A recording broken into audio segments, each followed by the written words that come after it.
अगर आप low self worth से डील कर रहे हो, मतलब आपको ऐसा लगता ही नहीं है कि कहीं भी आपकी वैल्यू है, आपके लाइफ पार्टनर, हस्बैंड आपकी रिस्पेक्ट नहीं करते, ससुराल में आपको कोई कुछ नहीं समझता, मायके में भी आपकी कोई से नहीं है, आपको कोई नहीं पूछता, बच्चे भी कोई ऐसा बहुत इम्पोर्टेंस नहीं देते, ज़िंदगी में कहीं भी, वर्क प्लेस पे भी आपको कहीं पे भी अपनी कोई भी इम्पोर्टेंस फील नहीं होती, वैल्यू फील नहीं होती, आपको ऐसा लगता है आप किसी लायक ही नहीं हो, ज़िंदगी में आप कुछ कर नहीं पाए, फेलियर वाली फीलिंग आती है, तो आज का वीडियो आपके लिए है। ये एक बहुत सीरियस टॉपिक है।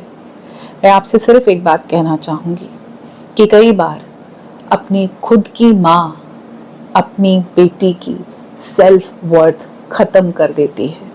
आज हम इसी बारे में बात करने वाले हैं कि कैसे एक माँ अपनी बेटी की सेल्फ वर्थ ख़त्म कर देती है, उसकी वैल्यू उसी की नज़रों में ज़ीरो कर देती है। बहुत सीरियस डिस्कशन होने वाला है। जो लड़कियां स्ट्रगल कर रही हैं, बहुत ज़्यादा इस वक्त सफ़र कर रही हैं, बहुत अपने आप को एक लूप में फंसा हुआ महसूस कर रही हैं। स्ट्रेस, एंजाइटी तो डेफिनेटली है ही, लेकिन उसके अलावा उनको ये समझ नहीं आ रहा इसमें से बाहर कैसे निकले। ज़िंदगी का जैसे फाटक बंद हो गया, आगे का कोई रास्ता नज़र नहीं आ रहा, वो जहाँ है वो खुश नहीं है। तो आज आप इस वीडियो को ध्यान से सुनिए, कुछ काम कर रहे हैं करते रहिए, लेकिन ये आपके लिए बहुत इम्पोर्टेंट होने वाला है। ऐसे डिस्कशंस हम करते नहीं हैं, इतनी ओपनली बात करने की इंडियन सोसाइटी में अभी भी हिम्मत नहीं है। हम अंग्रेज़ों को सुनते हैं, हम वर्ड्स ज़रूर सीख गए हैं, नार्सिसिस्टिक मदर, टॉक्सिक मदर, को डिपेंडेंट मदर, लेकिन इंडियन कॉन्टेक्स्ट में ये चीज़ें किस हद तक खराब कर चुकी हैं ये शायद अंग्रेज समझते नहीं, क्योंकि उनके वहाँ तो फिर भी लोग काफ़ी सेल्फ सेंटर्ड होते हैं, अपने लिए जीते हैं, आराम से सेपरेट हो जाते हैं।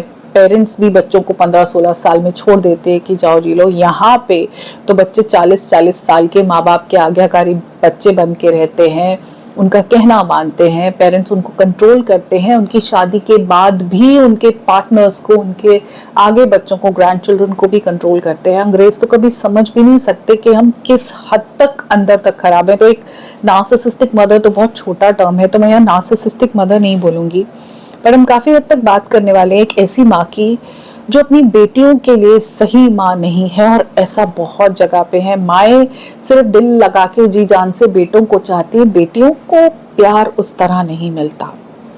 जो लड़कियां ऐसी ही एक माँ की बेटियां हैं, इस वीडियो से काफ़ी कुछ आप सीख पाओगे, काफ़ी हद तक अपने आप को हील करने की कोशिश कर पाओगे।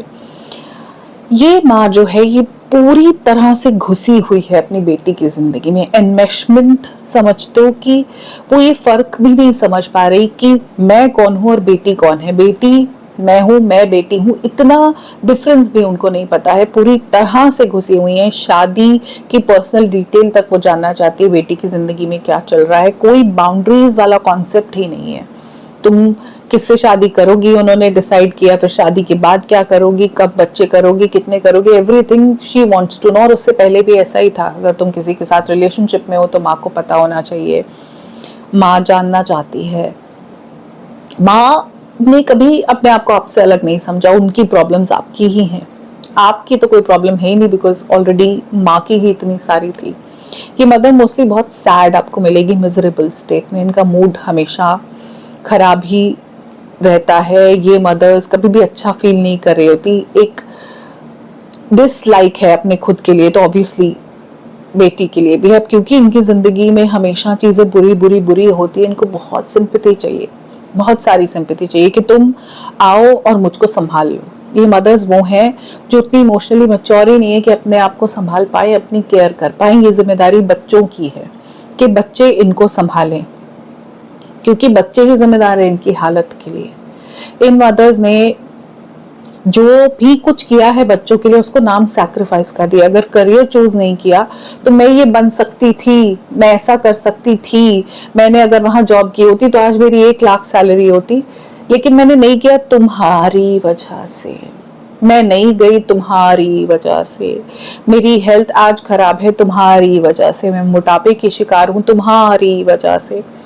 बच्चे जिम्मेदार हैं इनकी हर चीज़ के, इनकी फिजिकल हेल्थ की खराब होने की वजह बच्चे हैं, इनकी फाइनेंशियल हेल्थ खराब होने की वजह बच्चे हैं, इनकी मेंटल हेल्थ खराब होने की वजह बच्चे हैं। जो इतना गुस्सा करती हैं, जो इतनी मूड खराब रहती है, बच्चों की वजह से। इनको बच्चों की बहुत चिंता है, इसलिए बच्चे हमेशा सिंपैथाइज करते रहे, हाय मम्मी तो बेचारी, मम्मी की तो जिंदगी बहुत ही खराब है, मम्मी को तो पापा भी अच्छे से ट्रीट नहीं करते, दादी ने भी ऐसे किया। बेसिकली इन बेटियों ने अपनी मदर का रोल निभाया है। बचपन में ही माँ की माँ बन गई थी, क्योंकि माँ इन पे फुली इमोशनली डिपेंडेंट थी।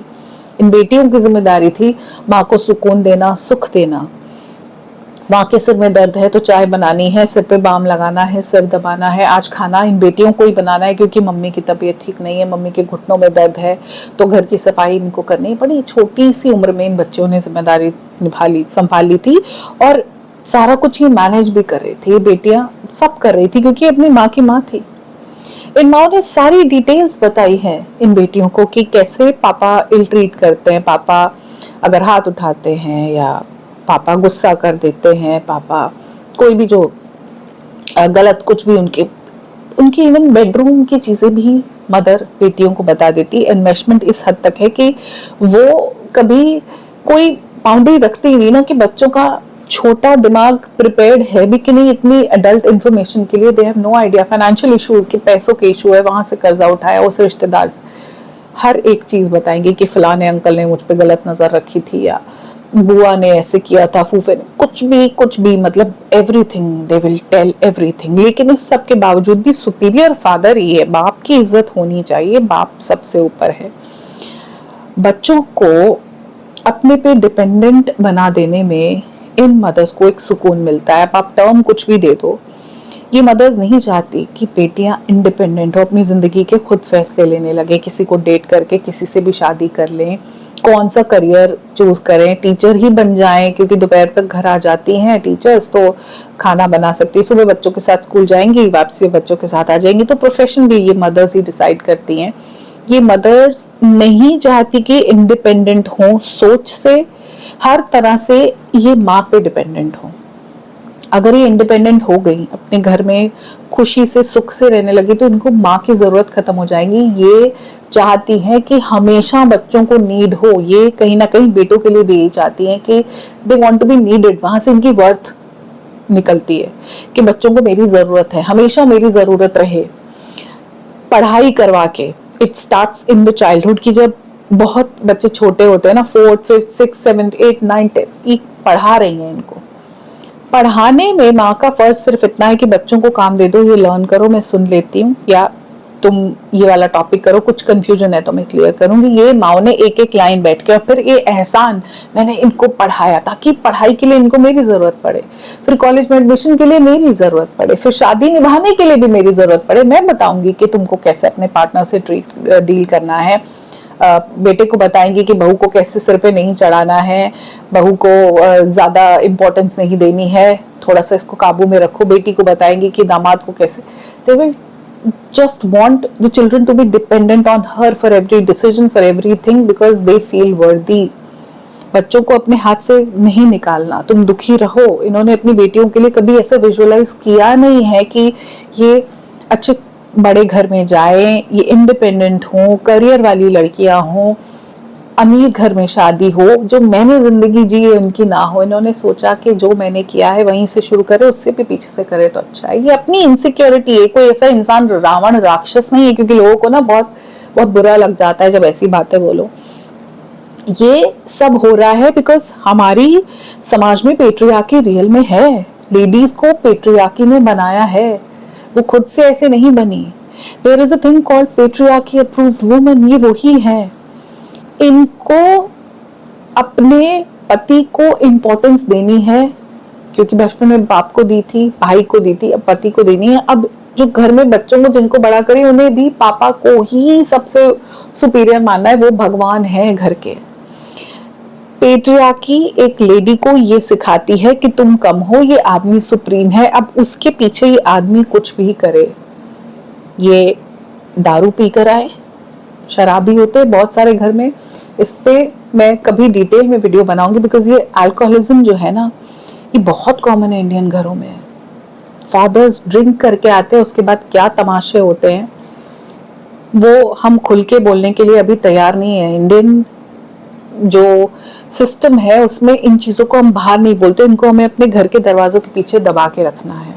अल्कोहलिक फादर होते हैं, फादर बच्चों पे हाथ उठाते हैं, फादर का एक्स्ट्रा मैरिटल अफेयर हो सकता है, फादर बहुत गुस्से वाले खड़ूस हो सकते हैं जो बहुत नाजायज चीजें करते हो, फादर बच्चों की जिंदगी में कभी इन्वॉल्व ही नहीं हुए, पीटीएम में नहीं गए, बच्चों से सीधे मुंह बात नहीं की, फादर ने घर में आना और बच्चों ने ऐसे टीवी बंद करके दुबक जाना। इन चीजों को हाईलाइट करके ग्लोरीफाई करके बताया जाता है कि इतने गुस्से वाले थे कि ऐसे प्लेट फेंक देते थे अगर खाना 5 मिनट लेट हो जाए। इन माओ ने कभी कॉल आउट नहीं किया कि ये जल्लादी वाला बिहेवियर अलाउड नहीं है, इन माओ ने उसको ग्लोरीफाई किया है बिकॉज इनको मेल वैलिडेशन चाहिए। ये माँ ऐसी इसलिए बनी है क्योंकि हमारे समाज ने, पेट्रियार्की ने यही सिखाया है और ये आगे इन्होंने अपनी बेटियों को भी यही सिखाया। उस नाजायज को बर्दाश्त किया और मैनिपुलेशन करनी शुरू कर दी बच्चों के साथ। जो वैलिडेशन इनको अपने हस्बैंड से नहीं मिल रही थी वो सारी इनको अब अपने बच्चों से चाहिए। बच्चे इनकी सेवा करेंगे, बच्चे इनको इमोशनली सिंपथाइज करेंगे, बच्चे ही इनका वो सारा पूरा करेंगे जो इनका unavailable husband, emotionally unavailable husband नहीं कर रहा। लेकिन प्रधान वही है, गुणगान उसी के हैं, भगवान वही है, तुमको भी उसी के इर्द गिर्द घूमना है। पापा गलत भी करे तो वो गलत नहीं है, इन्होंने उसको गलत नहीं बोला। वहीं कुछ लेडी स्टैंड ले रही थी, अगर फादर कुछ गलत कर रहे हैं बेटी के साथ, ये नहीं पहनना, ये क्यों पहन रही है, उन्होंने क्वेश्चन किया तो क्या हो गया, सब पहन रहे हैं तो हमारी बेटी भी पहन रही है। मैं यहाँ न्यूडिटी की बात नहीं कर रही, लेकिन अगर घर में सिर्फ सूट पहने और बच्ची कॉलेज जीन्स पहन के जाना चाहती है, कोई नहीं, थोड़े लंबे टॉप के साथ मदर्स ने इन चीजों के लिए स्टैंड लिया है। अगर बच्ची को कोई कोर्स करना है और फादर कह रहे हैं नहीं शहर के बाहर नहीं जाना, तो माँ ने अपनी बच्ची के लिए स्टैंड लिया है कि उसको जो पढ़ाई करनी है वो वही करेगी। लेकिन कुछ माओ ने अपनी बच्चियों को दबाया है, बाप का गलत छुपाकर बेटियों को एकदम सप्रेस किया है। इन माओ ने अपनी बेटियों की सेल्फ वर्थ खराब कर दी है। इनको सिर्फ मेल वैलिडेशन चाहिए उस आदमी से जो इनको कभी कुछ प्रोवाइड कर ही नहीं पाया। और फिर दूसरा जो भाई था वो इम्पोर्टेंट है। इन बेटियों ने ये देखा है कि पहले पापा को खाना परोसना है, भाई को देना है, पहले उनको फीड कराना है क्योंकि उनको भूख लगती है। इन्होंने ये सीखा है लड़कियों को भूख ही नहीं लगती। ये खुद भी जब खाना बनाएंगी तो पहले उनको देंगी खिला के, फिर घर मायके से ही शुरू हो गया था, एंड में खा रही थी। इनको भूख नहीं लगती भाई, पापा और भाई को लगती है। कि खुद को छोटा करना, रखना, खुद को हमेशा इंफीरियर महसूस करना मायके से सीख गई थी। इन माओ ने इन बच्चियों की सेल्फ वर्थ वाइप आउट कर दी, उनको ये सिखा के कि मेल वैलिडेशन कैसे चाहिए, कॉल आउट नहीं करके। अब ये लड़कियां पीपल प्लीजर्स हैं, अब इनको भी लाइफ में मेल वैलिडेशन चाहिए। जिस ससुराल में ये गई वहां पति की अटेंशन चाहिए, पति अटेंशन देता नहीं भाई, क्योंकि तुमको तो कौन ही पूछने वाला है, तुम तो बचपन से ही ऐसे हो, सबमिसिव एकदम।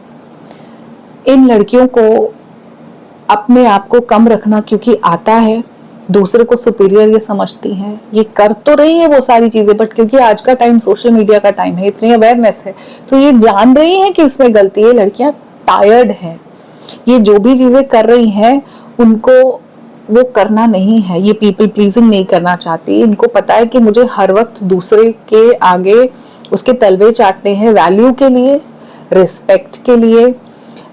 आपको ऐसा आदमी चाहिए जो आपकी रिस्पेक्ट करे, और आपकी जिंदगी में ऐसा कोई आदमी है नहीं। आपके फादर ने आपको रिस्पेक्ट नहीं किया, आपके भाई ने नहीं किया, आपके हस्बैंड ने नहीं किया, आपकी जिंदगी में किसी इंसान ने आपको रिस्पेक्ट नहीं किया। वो रिस्पेक्ट हर जगह ढूंढ रहे हो, आपको कोई कुछ मानता ही नहीं है। आप कौन हो, आपको तो अकल ही नहीं है, आपको कुछ पता ही नहीं है। आप जब ये बात अपनी मदर को कहते हो तो वो ये बात मानेंगी नहीं कि मैंने कुछ गलत किया। वो ये कहेंगी ही नहीं कि फादर गलत थे। आप उनकी जो कुछ चीजें पॉइंट भी कर दोगे, वो ड्रिंक करके आते थे, कहाँ ड्रिंक करके आते, कोई ड्रिंक करके नहीं आते थे। फाइनेंशियल इश्यूज थे, कहाँ फाइनेंशियल इश्यूज थे, कुछ नहीं था, ठीक है सब मैनेज हो रहा था, तुम्हारी स्कूल की फीस भरी ना, ऐसे किया ना। वो इतना गुस्सा करते थे तो क्या हो गया, गुस्सा करना ही चाहिए, बच्चों को थोड़े रौब से रखना चाहिए, ऐसा भी कोई गुस्सा नहीं करते थे। तुम लोगों को तो कभी उन्होंने कुछ नहीं कहा, कुछ कहा नहीं क्योंकि हम पहले इतना डरते थे उनसे।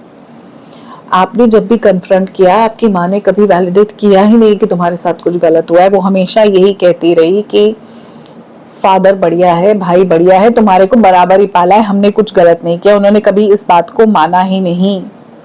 उन्होंने आपको सिखाया है कि लड़की होना मतलब नीचे होके रहो, झुक के रहो, गलत सहो, सैक्रिफाइस करो, सफर करते रहो, दुखी रहो, दूसरों के तलवे चाटते रहो। आपको प्रिपेयर किया ससुराल में कैसे तुम एकदम कालीन की तरह बिछ जाओगे और तुम्हारे पे पैर रख के सब चल पड़ेंगे। इस तरह आपकी ट्रेनिंग हुई है। अब जो भी गर्ल्स इस सब चीज़ों से रिलेट कर रही हैं, जिनकी सेल्फ वर्थ उनकी माँ ने खुद ही ख़त्म कर दी, मैंने आपको बहुत कोशिश की है समझाने की कि किस तरह उन्होंने ये आपके लिए ख़राब कर दिया है। Being a woman, the experience of being a woman, वो फेमिनिन होने का जो मज़ा होता है वो ख़राब हो गया है, क्योंकि आपको सिर्फ इन्फीरियर होके लेना था। पहली चीज़, आप बंद कर दो एक अच्छी लड़की बनना, क्योंकि जो पेट्रियार्की अप्रूव्ड लड़कियां हैं, जो अच्छी होती हैं, जो सैक्रिफाइस करती हैं, जो आदमी को पहले रखती हैं, उसका नाजायज़ भी बर्दाश्त करती है। अगर इनके साथ कोई अब्यूज़ भी हो रहा है ना फिजिकल, उसको भी छुपाना होता है, क्योंकि आदमी की इज्जत इंपॉर्टेंट है, लड़की की तो कोई इज्जत नहीं है, उसका तो कुछ नहीं है। Stop being that good girl. इतनी अच्छाई से आपको मिला क्या है? आप अपने आप को मिरर में देख नहीं पाती। You don't like your self, just like your mother didn't like her self. उनको भी खुद से नफरत थी, वही उन्होंने आप में भर दी, वही सेम नफरत, वो सेल्फ हेट्रेड। आप फेमिनिन हो, गिफ्टेड हो, स्पेशल हो, क्रिएटिव हो, इसको आप कभी इंजॉय नहीं कर पाए, क्योंकि आपको अच्छा बनना है। अच्छा मतलब अपने पे तो ध्यान ही नहीं देना, there is no self care. माँ ने भी केयर नहीं की, उनके हिसाब से तो दूसरों की जिम्मेदारी थी माँ को कंफर्ट करना, आपने भी वो नहीं किया। आपको आदमी का अप्रूवल नहीं चाहिए जिंदगी में। एक तो गुड बनना है अगर, तो सिर्फ अपने लिए बनो, लोगों के लिए गुड बन के आपको सिर्फ स्ट्रेस मिला है, यू आर सो एंग्शियस, आपके इतने ट्रॉमास हैं कि आप सिर्फ रोते ही रहते हो दिन भर। आपकी वर्थ किसी आदमी पे डिपेंड नहीं करती, पिता पे, भाई पे, आज पति पे, किसी आदमी पे डिपेंड नहीं करती कि आप कितने अट्रैक्टिव हो, आप कितने समझदार हो, आप में कितना दिमाग है, आप कितने एफिशिएंट हो, आप कैसे घर संभाल पाते हो, आप कैसे जॉब और घर दोनों बैलेंस कर लेते हो, आप बच्चों को कैसे पालते हो। इसके लिए आपको एक आदमी की ज़रूरत नहीं है। Don't need male approvals. आपकी मदर को इस चीज़ की ज़रूरत थी, वो हमेशा मेल अप्रूवल सीख करती रही उस आदमी का जिसने उनको भी ख़राब किया और आपको भी ख़राब किया। आप ये नहीं करोगे। Break this pattern. आप क्या हो, कैसे मैनेज कर रहे हो, कितने खूबसूरत हो, कितनी आपकी हाइट है, कितना वजन है, ये कोई आदमी आपको नहीं बताएगा। You don't have to be a perfect woman for a man. Be whatever for yourself. Shape में आना है अपने लिए आओ, नौकरी करनी है अपने लिए करो, घर संभालना है अपने लिए करो। इनके अप्रूवल्स नहीं सीख कर रहे हैं, वरना इस लूप में फंसे रहोगे और आगे आने वाली जनरेशन भी खराब हो जाएगी। डोंट सफर इन साइलेंस, क्योंकि ये जो सफरिंग है ना, कि एक परफेक्ट इंसान आपको बनना है, और परफेक्ट लड़की बनने में जब होता है ना, जो परफेक्ट लड़की है वो तो वही है ना जो हाँ जी मम्मी जी, हाँ जी ठीक है मैं कर दूंगी। परफेक्ट तो यही है। नहीं जी मुझे तो भूख भी नहीं लगेगी, मैं क्यों खाऊंगी, आप लोग खाओ ना। नहीं मैं पोछा भी मार दूंगी, नहीं मैं कपड़े भी धो दूंगी, नहीं मैं देवर जी का भी बना दूंगी, नहीं दीदी जी आई है ननंद, इनका भी मैं स्पेशल, मैं तो सोऊंगी नहीं, मैं सुबह 5 बजे उठ जाऊंगी, रात 2 बजे तक काम करती रहूंगी, मैं सब कुछ कर दूंगी। ये सिर्फ आपको सफरिंग दे रहा है। आप उनके सामने अच्छे बनते हो, बाद में आके रोते हो, चीखते हो, चिल्लाते हो, फ्रस्ट्रेट होते हो, आपके अंदर एंगर भरा हुआ है। I think you are done with it. It's time कि आप अपने लिए अच्छे बनो। ये सोसाइटी आपको सेल्फिश बोलेगी, जब आप अपने आप को चूज करोगे कहेंगे कि तुम तो सेल्फिश हो। Be that selfish person. At least अपने लिए चीजें तो करोगे, खुद को तो खुश रखोगे। You don't have to choose a man who will love you, who will value you, who will respect you, who will tell you कि आप कितने खूबसूरत हो, विल टेल यू आप समझदार हो कि नहीं। ना ना ना, चूज योरसेल्फ। अपने आप को चूज करो। बहुत घुटन दबी हुई चीजों के साथ लेडीज यहाँ तक पहुंची हैं। It is not easy. जिसने आपको खराब किया वो भी इसी का ही शिकार थी, but no more. I think you done with it. ये मदर आपकी जिंदगी में इतनी ज्यादा इन्वॉल्व थी कि आज अगर आप उनसे डिस्टेंस करने की कोशिश करोगे, बिकॉज ऑब्वियसली जब आप ये सब करोगे तो उस माँ के साथ आपको डिस्टेंस करना पड़ेगा। वो आपकी लाइफ में क्योंकि इन्वॉल्व थी, तो उनका अटैचमेंट लैंग्वेज यही है, उनको ऐसा लगता है वो आपसे बहुत अटैच्ड है। ये मदर आपको कभी ग्रो नहीं करने देगी। आपको इससे डिस्टेंस रखना होगा, जो चीज़ें इनसे छुपानी है छुपाओ, क्योंकि आपको भी आता नहीं है ना, आपका रिलेशनशिप मदर के साथ वो इन्वेस्टमेंट वाला ही है। मत बताओ आप क्या कर रहे हो, हर एक चीज़ का ब्यौरा उनको देने की ज़रूरत नहीं है। मेक कुछ रास्ता अपने लिए, थोड़ा डिस्टेंस करो, लेकिन be your own mother, reparent yourself, यही करना पड़ता है। जो उन्होंने चीज़ें आपके दिमाग में भरी है ना कि तुम काफ़ी नहीं हो, यू आर नॉट इनफ, भाई इंपॉर्टेंट है, पापा इंपॉर्टेंट है, सह लो, बर्दाश्त कर लो, सामने से नहीं बोलो, कोई बात नहीं जाके रो लो, लेकिन झगड़ा नहीं करो, मत कहो, गुस्सा तो बिल्कुल ही मत करो, जो बुरा लग रहा है कोई बात नहीं, अगर ऐसे अच्छा नहीं लग रहा तो वैसे कर दो, दूसरे को हमेशा खुश रखो अपने से पहले। इसको चेंज करने के लिए आपको एफर्मेशंस की ज़रूरत पड़ेगी, जिसमें आप कहोगे that I am enough, I am worthy of love, I am special, मैं काफ़ी हूँ, मुझे किसी और की सिंपैथी की ज़रूरत नहीं है, मैं अपनी चीज़ों को समझती हूँ, मुझे पता है मेरी लाइफ में क्या ट्रॉमास हैं, मुझे पता है कि मुझे खुद को कैसे हील करना है, मुझे किसी की ज़रूरत नहीं है, सिर्फ अपनी ज़रूरत है, मैं अपने साथ खड़ी हूँ तो मैं काफ़ी हूँ। यूज़ एफर्मेशंस अपने आप को बूस्ट करने के लिए, अपने कॉन्फिडेंस को बूस्ट करने के लिए, खुद को वैल्यू करने के लिए, खुद को प्यार करने के लिए, खुद की रिस्पेक्ट करने के लिए। अगर मर्दों को ढूंढती रहोगी तो वो दुनिया का हमेशा सेंटर बने रहेंगे, वो पति दुनिया का सेंटर होगा और आपको उसके इर्द गिर्द घूमना होगा, वो बेटा सबसे इम्पोर्टेंट हो जाएगा, उसके हिसाब से चीज़ें होंगी। अपने आप को सेंटर बनाओ अपनी दुनिया का, अपनी लाइफ की हीरोइन बनो, अपने आप को प्यार करो, अपने आप को ये तसल्ली दिलाओ कि आप काफ़ी हो, आप वो सब कर सकते हो। अब तक आप वो बन गई वो कठपुतली जो उन्होंने बनाना था, वो मदर ने आपको ऐसे ठूस ठूस के जो नेगेटिव चीज़ें डाली हैं आपके अंदर, उससे आप वो बने हो जिससे आपको खुशी नहीं हो रही। You don't feel good, you don't feel happy, you don't feel enough. आपकी सेल्फ वर्थ कम इसीलिए है ना, क्योंकि आपको तो नीचा कम बनाना बताया गया है। अपने पोटेंशियल को एक्सप्लोर करो, be the centre of your world, खुश होना सीखो, ये आपका हक है। आपको अच्छी लड़की बनने में सबसे पहली चीज़ ये सिखाई गई थी कि खुश होना तुम्हारा अधिकार नहीं है, आपको खुश होना है, अपने लिए होना है। हो गया, सबको खुश कर लिया, आप किसी का बुरा नहीं कर रहे, you are just choosing to do good for yourself, आप सिर्फ अपना अच्छा कर रहे हो। So heal, this is time when you have to heal. End में बस इतना ही कहूंगी कि आप अपनी हीलिंग की जिम्मेदारी उठाओ, because she never healed your mother, so you do the healing. अगर उन्होंने अपने आप को हील किया होता तो वो आपका ये नहीं बना देती लो सेल्फ वर्थ वाला सेल्फ हेटिंग इंडिविजुअल। उन्होंने खुद को हील नहीं किया, आप चूज करो हीलिंग, हील योरसेल्फ। गुलाबी लाइफ कम्युनिटी ऐसी लेडीज के लिए ही है जो जेन्युइनली खुद को हील करना चाहती हैं, जो इसमें कंफर्टेबल नहीं होना चाहती, इस दर्द में, इस सप्रेशन में। यू वांट टू ग्रो, एक फूल की तरह आप खिलना चाहती हो। उम्र की बात नहीं कर रहे, आप 40 में भी खिल सकते हो, 50 में भी खिल सकते हो, 60 में भी, पर आपको ये पैटर्न समझ तो आए कि ये जो खेल खेला गया है किस तरह, किस लेवल का खेला गया है। अगर आप इस खेल को समझ पा रही हो और किस तरह से आपको सप्रेस किया गया है समझ पा रही हो, तो आप हील कर सकती हो। एक कमेंट ज़रूर छोड़ के जाना जिसमें आप मुझे बताओगे कि किस तरह आपको आपकी कोडिपेंडेंट, नार्सिसिस्टिक या टॉक्सिक मदर ने ख़राब किया, आपकी सेल्फ वर्थ को ख़राब किया है। आई होप मैं आपकी कुछ मदद कर पाई हूँ, आप अपनी हीलिंग का रास्ता चुन पाओगे। मिलूंगी ऐसे ही एक वीडियो में बहुत जल्द आप सबसे, तब तक अपना ध्यान रखिए, खुद को हील करते रहिए, क्योंकि इसी तरह हम अपनी ज़िंदगी में फेमिनिन गुलाबी रंग भर पाएंगे। नमस्कार।